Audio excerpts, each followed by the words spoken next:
are many incredible features that Gmail has to offer that can really save you time. Often when using tools, we don't notice some of the features that are available as we're so focused on what we are doing, which makes total sense. There was a reason that you opened that tool or menu. In this video, we're going to look at some of the features that we found to be pretty life-changing within the Gmail environment. Let's jump into Gmail and have a look. Let's start with snoozing a mail. Notice on the left-hand side of our mailbox, we have a snoozed section. Snoozing mails will move a mail from your inbox into the snooze section of your mailbox for a period of time. This mail will then return to your inbox at the time of your choosing. You can access the snooze function in a few ways. First up, as I hover over a mail in my mailbox, a few action icons appear to the right of that mail. These icons can be turned on and off in your settings. The icon we want to notice is this one, the snooze icon. When you click on this icon, it pulls up a little menu. You will use this menu to decide when your mail returns to your inbox. You can select a time proposed to you, or alternatively, a time and date of your choosing through the Select Date and Time option that appears. I'll have this mail come into my inbox tomorrow at 4 p.m. by simply adding in the date and time. When you have set the time, simply click Save.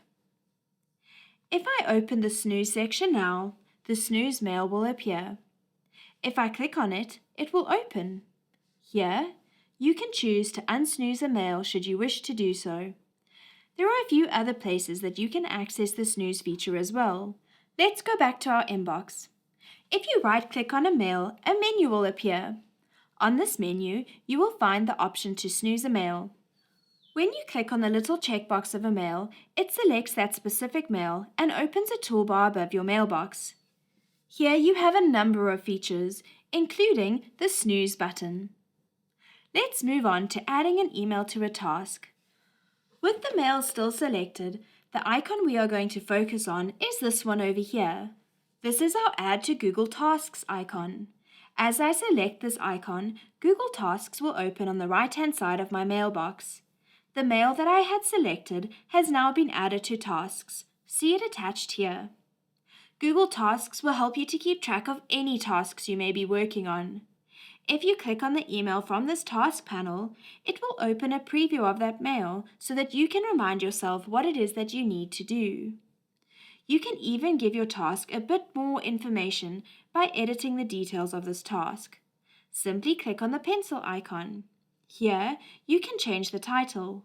I'll change the title of this task to Adding Email to Tasks Demo. You may have had a few initial thoughts that you want to put down to remind you about something when you open your task.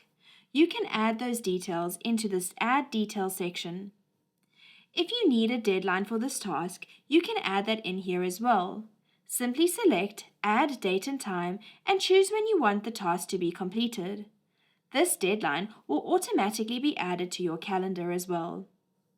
Use the back arrow to go back to your task list. You can open and close Google Tasks from multiple locations. Keep a lookout for the side panel in the various G Suite tools.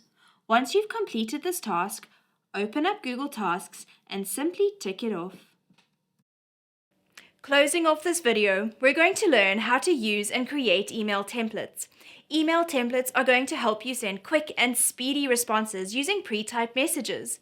These are particularly useful when you need to send the same body of text over and over again.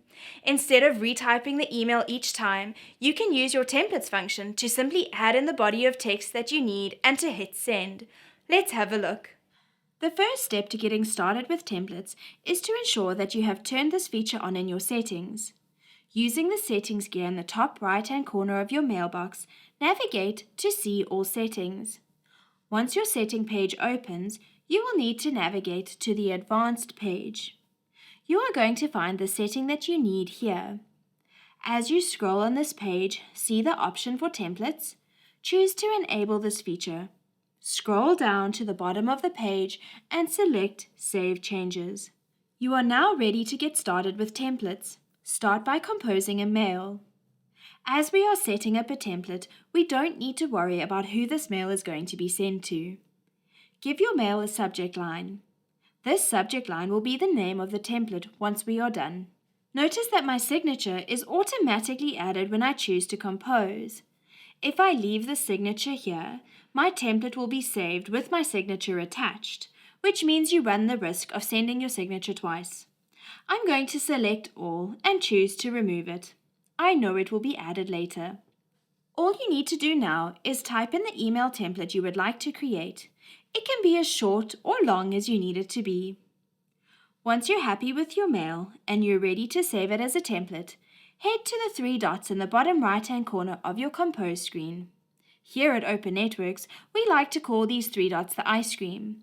When you click on these 3 dots, a menu will appear. If you have turned your template functionality on in your settings, you will now have the template options here. In order to save this email as a template, go to Save as New Template. Here you will select Save Draft as New Template. This is the window that will be the name of your template.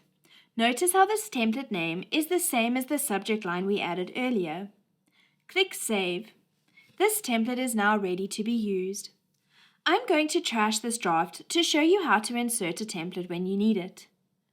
You can use a template when composing or replying to an email. Let's start from the Compose screen. There is no need to add in a subject line, as that will be pulled through when I insert my template.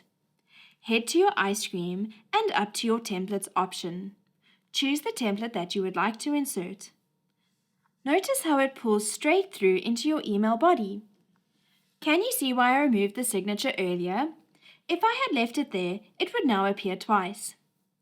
If you need something on your template to be changed or updated, simply make the changes you need. Remember to remove your signature again and head to your ice cream.